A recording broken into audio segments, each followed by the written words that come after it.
ফজলুর রহমান ভাই, আপনাকে আমাদের এই অনুষ্ঠানে স্বাগত জানাচ্ছি। আশা করি আপনি আমাকে শুনতে পাচ্ছেন।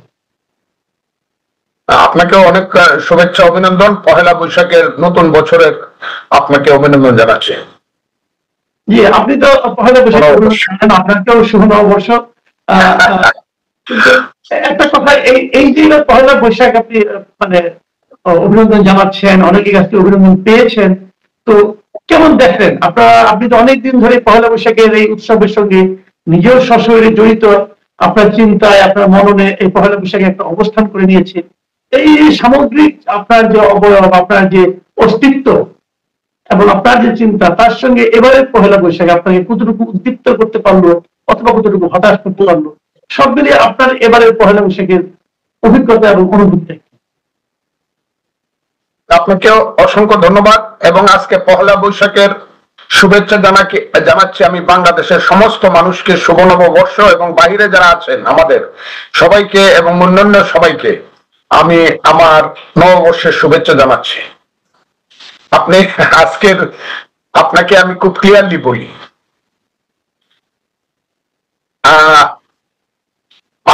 বাঙালি জাতির দুইটা দিন আছে, যে দুইটা দিনে ধর্ম বর্ণ নির্বিশেষে বাঙালি জাতির সবাই অংশগ্রহণ করতে পারে। এক পহেলা বৈশাখ, দুই 21শে ফেব্রুয়ারি। এখানে ধর্ম বর্ণ নির্বিশেষে সবারই অনুষ্ঠান এটা পহেলা বৈশাখ। এবং এই পহেলা বৈশাখ কে আক্রমণ করার জন্য পাকিস্তান সৃষ্টির প্রথম দিন থেকে তৎকালীন পাকিস্তানি সামরিক বেসামরিক শাসকেরা সমস্ত অপপন্থা অবলম্বন করেছিল। 1967 সনের আগেই এই দেশের গভর্নর ছিলেন জনাব আব্দুল মোনায়েম খান, আর ঢাকা বিশ্ববিদ্যালয়ের তৎকালীন বাংলার হেড অব দ্য ডিপার্টমেন্ট ছিলেন জনাব মোহাম্মদ আব্দুল হাই। ওনাকে দেখে নিয়ে বলেছিলেন যে রবীন্দ্রসঙ্গীত বাংলাদেশে হবে না, প্রয়োজনে আপনি রবীন্দ্রসঙ্গীত লিখবেন।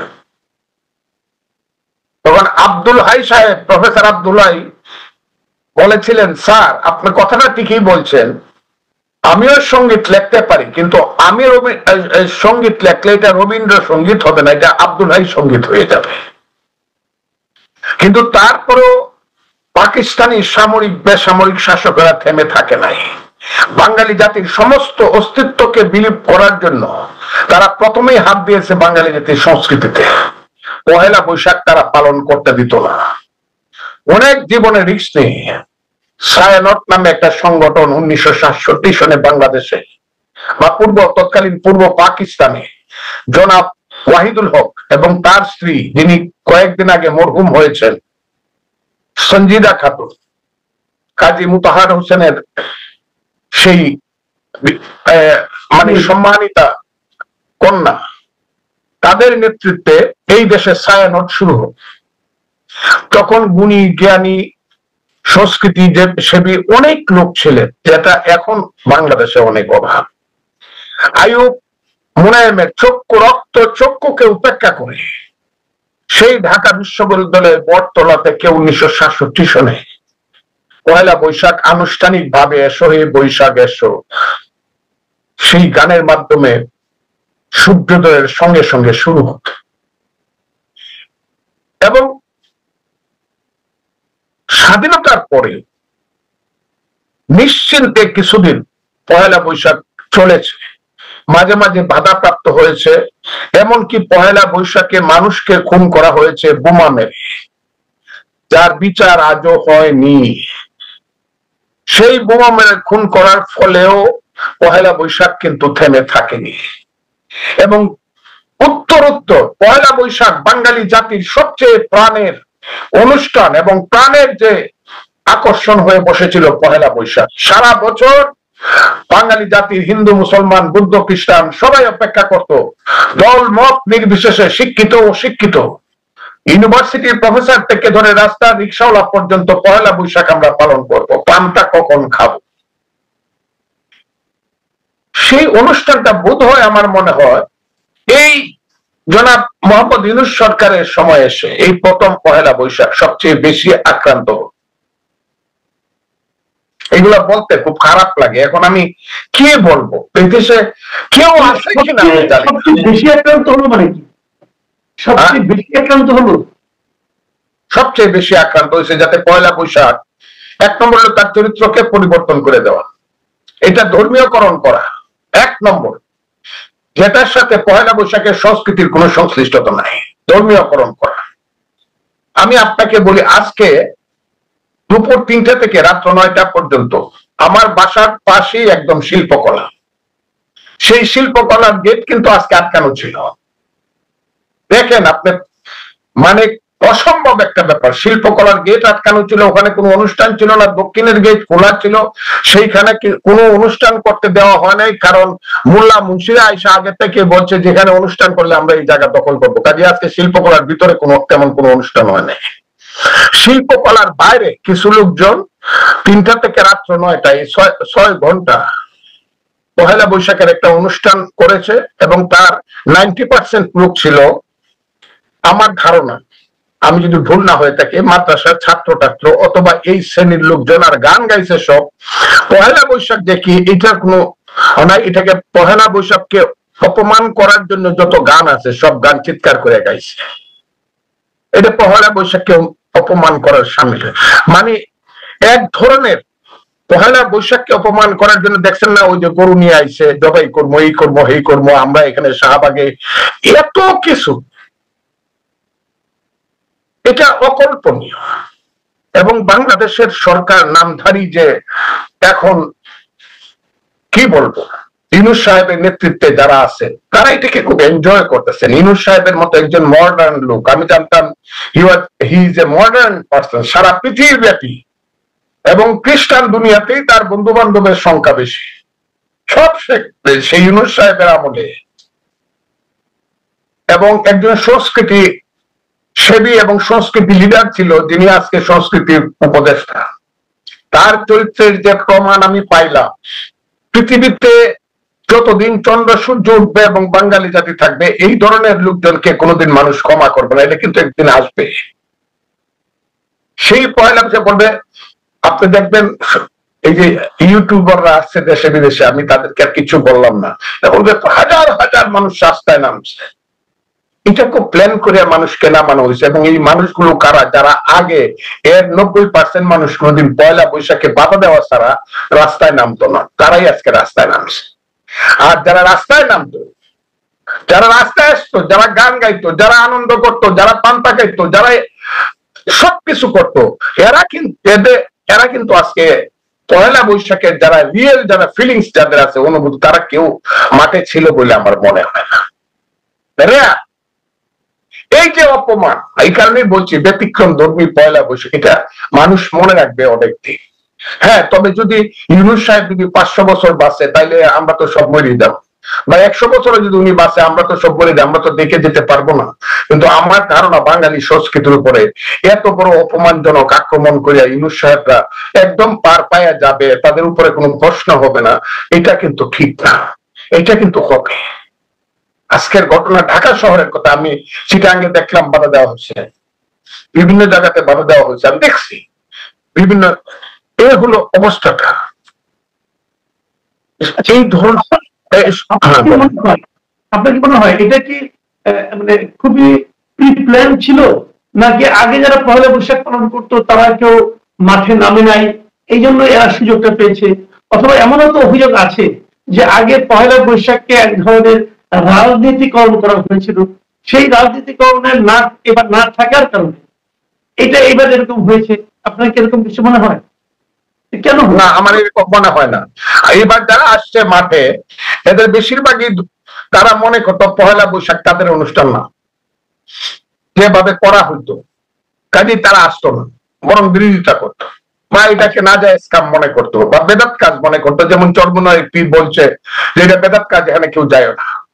আরো অনেকে, আরেকজন দেখলাম তার নাম বোধহয় ডক্টর এনায়েতুল্লাহ নাকি, সে এইরকম বক্তৃতা করলো যেটা কল্পনাই করা যায় না, কল্পনাই করা যায় না যে এখানে যে আসা যাবে না, এই পহেলা বৈশাখ যে করা যাবে না, কল ইত্যাদি ইত্যাদি। যা হোক, তারা তাদের মতো করে বলছে, কিন্তু আমি তাদের সবাই কেউ করি না। সবটা দোষ হইল যদি দায়ী হয়ে থাকে, এটার জন্য দায়ী এই প্ল্যানটা টোটালটাই বর্তমান সরকারের প্ল্যান।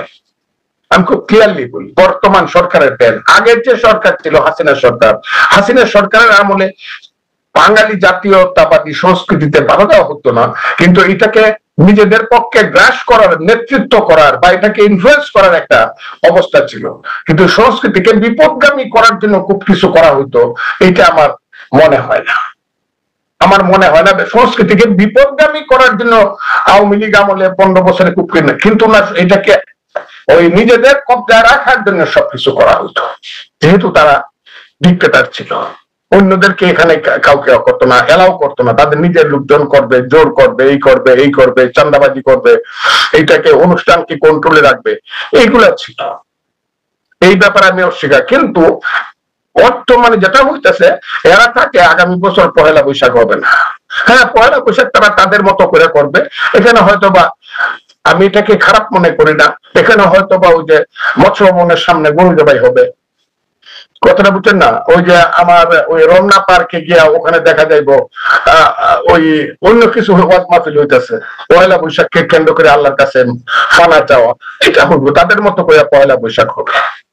কিন্তু বাঙালির জাতীয় সংস্কৃতি পয়লা বৈশাখ এটা হবে বললাম। হ্যাঁ, আচ্ছা, কথা হলো যদি দেশের সংখ্যাগরিষ্ঠ মানুষ সেরকম কিছু চায়, তাহলে হয়তো অসুবিধা কি? সরকার তো হলে সরকার হয়তো সংখ্যাগরিষ্ঠ মানুষের যে মতামত সেটাকেই হয়তো সাপোর্ট করছে। কারণ একটা কথা আপনি মানবেন, এরই মধ্যে কিন্তু আপনি দেখেছেন বিভিন্ন সোশ্যাল মিডিয়াতে বলা বলি হচ্ছে, এক ধরনের প্রচারণা চালানো হচ্ছে যে ইউনূস সরকার দেশটা খুব ভালো চালাচ্ছে, তাকে বরং 5 বছর রেখে দেওয়া উচিত। এই যে একটা প্রচারণা, এই প্রচারণাটাকে আপনি কিভাবে মূল্যায়ন করবেন? ইউনূস সাহেব এত নির্লজ্জ হওয়া উচিত না ক্ষমতার জন্য। ইউনূস সাহেবকে আমরা দেশের মানুষ খুব বড়ভাবে দেখতো, এখনো ওনাকে সম্মান করি, কিন্তু উনি এত নির্লজ্জ হওয়া উচিত না।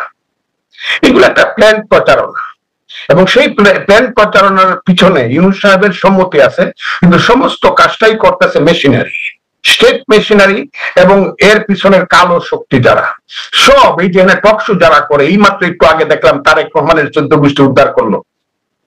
হ্যাঁ, তারেক রহমান কেন বলছে যে আপনারা এয়ার কন্ডিশন রুমে বৈশা যে সংস্কারের কথা বলেন, এই কথাটা কোয়ার কারণে যে সুলেমান নামে একজন লোক, সুলেমান, আপনাকে আমি দেখাইছি কি কইলো তারেক রহমানকে। তারেক রহমান সাহেব কি করবে এটা ওনার ব্যাপার। সালাউদ্দিন শুধু বলছে যে আপনারা 5 বছর থাকবেন, কিন্তু আমরা তো প্রত্যেকদিন আপনাদেরকে মনে করিয়ে দিব যে আপনারা নন ইলেক্টেড গভর্নমেন্ট, অনির্বাচিত সরকার। এইটা কি দোষের কথা হয়েছে, কি অসভ্য কথা হয়েছে, কি গণতন্ত্রের বাইরে। সালাউদ্দিনের 14 গোষ্ঠী আজকে সারাদিন উদ্ধার করে ফেলতেছে, এরা অকল্পনীয়, ওটা চিন্তাই করা যায় না। এতদিন মির্জা আব্বাস, মির্জা ফখরুল কইছে, তারা এখন একটু থামছে। আজকে আবার সালাউদ্দিন আহমদ, বিএনপির স্থায়ী কমে, ও যে ওকে নিয়ে গেছিল, ওকে 5 বছর শিক্ষা দিয়া তারপরে পাঠাইছে, রে সবকিছু করছে, ও যে অমুকের টাকা খাইছে, তমুকের টাকা খাইছে, ওরে যে মানে অকল্পনীয়। অথচ 2 দিন আগে সালাউদ্দিন আহমদ সম্পর্কে এরা এত বেশি সুনাম করছে যেটা আপনি কল্পনা করতে পারতেন না। এরা একটা সংঘবদ্ধ চক্র, সেই চক্র কি হবে না হবে আমি জানি না। দেশ যদি, আপনাকে বলি একটা কথা বলি, ওই যে বলতেছে বিএনপি শেষ হয়ে গেছে, এই হয়ে গেছে, যেদিন বাংলাদেশের মানুষ মাঠে নামবে গণতন্ত্রের জন্য, তার ভোটাধিকারের জন্য, যে আমি 16 বছর 17 বছর ভোট দিতে পারি নাই, তুমি ভোট দাও, সেদিন তারা বুঝবে কত ধানে কত চায়। ওই যে বলে নামে দেখে যায়। আমি আপনাকে কথাটা খুব ক্লিয়ারলি বলি, এখানে যদি একটা কথা, আমার প্রথম কথা হলো, এরা যদি নির্লজ্জ না হয়, চুরি চুট্টামি না করতে চায়, রাষ্ট্র ক্ষমতাকে ব্যবহার করে যদি এইসব কি বলবো স্বাধীনতা বিরোধী শক্তির সন্তানরা বলবো বা তাদেরকে বলবো না, এটাই নাই বা বললাম, যারা এইসব ইউটিউবে কথা বলে, তারা যদি মনুষ্যত্ব বিবেকের অধিকারী হয়, ভোটটা দিয়া দেখো 5% ভোট বাংলাদেশে পাও কিনা। এত যদি জনগণ সব চাতে জিনিস সাথে যে জনগণ দিয়ে তার সাপোর্টটা নিয়ে নেওয়া, তাই তো হয়ে যায়, এভরিথিং ইজ ফিনিশড। ইউনূস সাহেব জনগণ তাকে চাইছে, কিন্তু নীলুচ্ছের মতো প্রত্যেক দিন এই যে ইউটিউবার হইয়া দেশে বিদেশে এই যে রাষ্ট্র ক্ষমতার জন্য, রাষ্ট্রটাকে লুটপাট করার জন্য এবং মধ্যযুগীয় বর্বরতার দিকে এই দেশটাকে ঠেলে দেওয়ার জন্য এক ধরনের এই যে অপপ্রচার এই দেশে শুরু হয়েছে, এটা তো কল্পনার বাইরে। আমি তো কল্পনাই করি না যে জীবিত আছে এই দেশে। এরা কারা বাংলাদেশে? কল্পনাই তো করি না রে ভাই। তো অসম্ভব একটা ব্যাপার শুরু হয়েছে দেশে। তা আমি মনে করি জনগণ সবকিছু বুঝে এবং সব দেশের ক্ষমতার মালিক জনগণ, কিন্তু দাঁড়াবে রুখে, এদেরকে চিনে চিনে দাঁড়াবে। আমি বললাম দেখবেন এটা হবে। এবং এই দেশে এখন যা হচ্ছে প্রতিদিন দেখি কত ঘটনা দেখবেন, সব বিদেশি লোকজন যারা এই দেশের নাগরিক না তাদেরকে আইনা একটারে দিছিল নির্বাচন সংবিধান সংস্কার, ডক্টর আলী রিয়াজ মার্কিন নাগরিক, এখন আবার আরেকজন আনছে। আমি তাকে নামই শুনি নাই, আমার সাথে তার কোনো পরিচয় নাই। আমি হয়তো কত বড় মানুষ না, ও আমারে বলবে তোমার নাম আমি শুনি নাই। কারণ ওই দিনে টক শোতে গেছিলাম, এক আলবদরের বাচ্চা আমাকে বলছে আমার আপনারা আমি চিনি না। যাও, সেটা অন্য কথা। তো আমি আপনাকে বলি উনি কে? আমি যা ইতিহাসটা দেখলাম, উনিও তো অন্য দেশের নাগরিক, উনার উপর একটা জাতীয় নিরাপত্তার দায়িত্ব দিয়ে দেওয়া হইল, যে পোস্ট পজিশন কোনোদিন ছিল না। আমি বুঝি না ভাই, ওই যে মানিকে রতন চিনে, শুয়োরে চিনে, করছু ইউনূস সাহেব কাদেরকে চিনে আমি বুঝি না তো। কারণ তাদের নামে আমি 2001 সনে আমি যা দেখছি এবং শুনছি, ইউটিউবে দেখছি, অবশ্য মার্ডার কেসের বয়ে তারা পালায় গেছে অনেকে। তাদের নামে ক্রিমিনাল কেস হবে এবং মার্ডার কেস হবে, সেই কারণে সেই সময় সরকারকে ইনফ্লুয়েন্স করে 2001 সনের সরকারকে ইনফ্লুয়েন্স করে তা পালায় গেছিল। এদেরকে দিয়ে যদি দেশ চালাইতে হয় তাহলে তো দেশে আমাদের আত্মহত্যা করা উচিত। আর কি মানুষ নাই এই দেশে? সব বাইরে থেকে লোক আনবো। আরেকটা ছেলে করতে আনছে, আরে বাপরে, সে নাকি পৃথিবীর শ্রেষ্ঠ অর্থনীতিবিদ। ওই সিলেটে একটা ছেলে, আমি সিলেটে অনেককেই গেলাম, অনেককে যারা সিলেটে ম্যাটার করে। আমি আপনাকে সিলেট জেলায় 19টা পার্লামেন্ট সিট, 1 কোটি মানুষ আছে, প্রায় 80 লক্ষ মানুষ আছে সিলেট জেলায়। আমি সিলেট, গ্রেটার সিলেটে আমি সবচেয়ে বড় জনপ্রিয় নেতা যারা সিলেটের সবচেয়ে জনপ্রিয়, আমি তাদেরকে সবাইকে জিজ্ঞাসা করছি এই মহামানবকে, একজন লোকেও তাকে ছিলেন না। সে আইসে আমাদের দেশ উন্নত করে দিব, আমরা নাকি এখন সিঙ্গাপুরের মতো হয়ে যাবো, কারণ সিঙ্গাপুরের সমস্ত জ্ঞান নাকি সে আমাদের দেশে নিয়ে আসছে। অলরেডি টাকা পয়সা আমাদের দেশে ইনভেস্ট হয়ে যাইতেছে, আর শোনই করে উন্নতি হইতেছে। কিছুদিন আগে কইছে আমার বন্ধু মান্না সাহেব, কইছে আমার হাসি পাইছে, ইউনূস সাহেব তো ম্যাজিক দেখাইলো। হ্যাঁ, ম্যাজিক দেখাইছে, রুজাতে দাম কম ছিল, কেন ছিল সেটা ডিমান্ড এন্ড সাপ্লাই এর উপর নির্ভর করে। আমি তো আর ইকোনমিস্ট না, কিন্তু এখন দেখা যাচ্ছে আবার বাজারে আগুন লাগতেছে।